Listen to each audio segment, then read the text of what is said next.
My family completely cut me off for 4 years. No calls, no texts, not even a happy birthday. It all started when I was 18. I decided not to go to college and instead wanted to learn a trade. My parents were furious. They had this grand vision of me being a doctor or a lawyer, and my choice was a massive disappointment to them. They called me a failure and said I was throwing my life away. The last thing my dad said to me was, "Don't come crawling back when you're broke and desperate." So I left. The first few years were incredibly tough. I moved to a different city with only a few $100s to my name.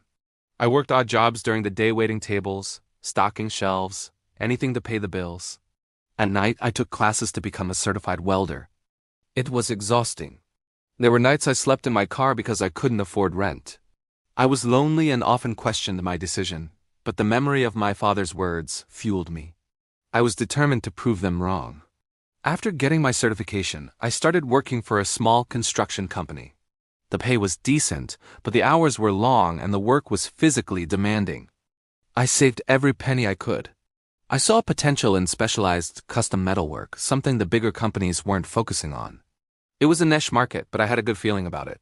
I spent my evenings drafting designs and my weekends practicing new techniques. It took another 2 years of relentless work, but I finally saved enough to start my own small business out of a rented garage. At first, it was just me. I took on small jobs, creating custom gates, railings, and unique metal art for homes and local businesses. My reputation for quality and creativity started to grow through word of mouth. I poured all my profits back into the business, buying better equipment and eventually hiring my first employee. The business was my entire life. I worked 16-hour days, 7 days a week. But it was paying off. Fast forward 4 years from the day I left home. Phoenix Metalworks was no longer a tiny garage operation. I had a team of 10 skilled craftsmen, a proper workshop, and a long list of clients, including some high-profile architects and designers. We were known for our intricate and artistic work. The business was valued at well over $1 million. I had finally made it. I was successful, happy, and completely independent. I had built a new life and a new family with my employees and friends who supported me when my own blood wouldn't. Then, one random Tuesday, my phone rang. It was an unknown number. I almost ignored it, but something told me to answer. "Hello?" I said. There was a pause, and then a hesitant voice on the other end said my name. It was my mother. I hadn't heard her voice in 4 years. I was so shocked I couldn't speak for a moment. She started crying, saying how much she and my dad missed me, how they were wrong, and how proud they were of what I had accomplished. She said they had been following my company's success online. She asked if we could meet. A part of me, the lonely 18-year-old kid, wanted to say yes immediately. But the man I had become was more cautious. I agreed to meet them for dinner at a neutral restaurant. When I saw them, they looked older. They hugged me, and the whole thing felt surreal. They apologized profusely. They said they were foolish and stubborn and that they just wanted their son back. It seemed genuine, and against my better judgment, my heart softened. I thought, maybe we can fix this.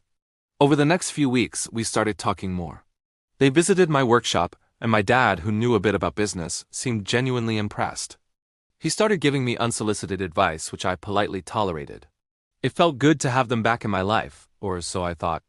I was slowly letting my guard down, believing that they had truly changed. The family dinners became a regular thing.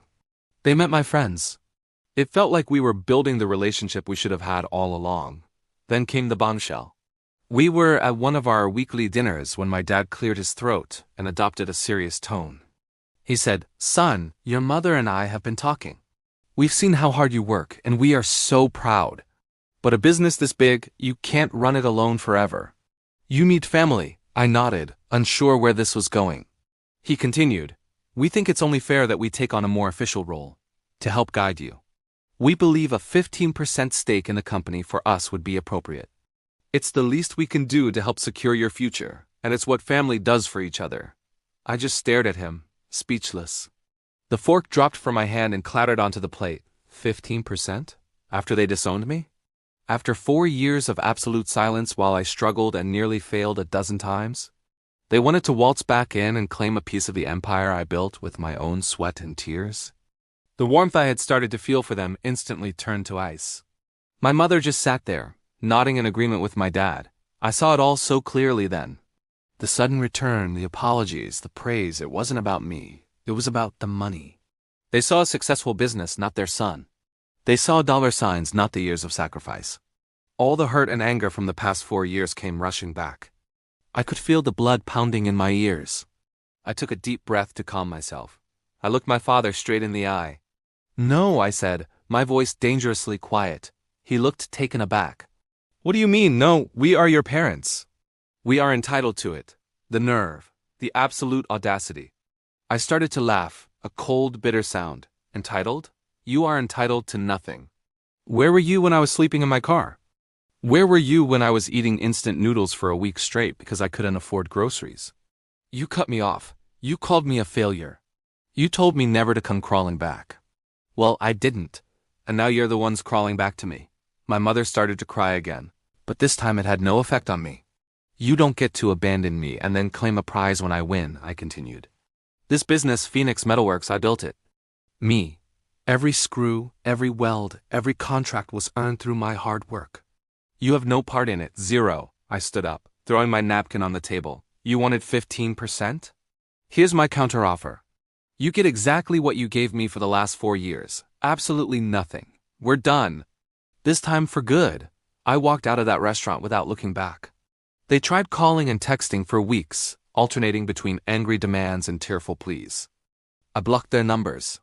I had my lawyer send them a formal letter stating they had no claim to my business and to cease all contact. It was painful to cut them out again, but it was necessary. I learned a hard lesson. Sometimes the family you choose is more loyal than the family you're born into. My business continued to thrive, and I am surrounded by people who value me for who I am, not for what I have. And I've never been happier. Thanks for listening to my story, and don't forget to like and subscribe for more.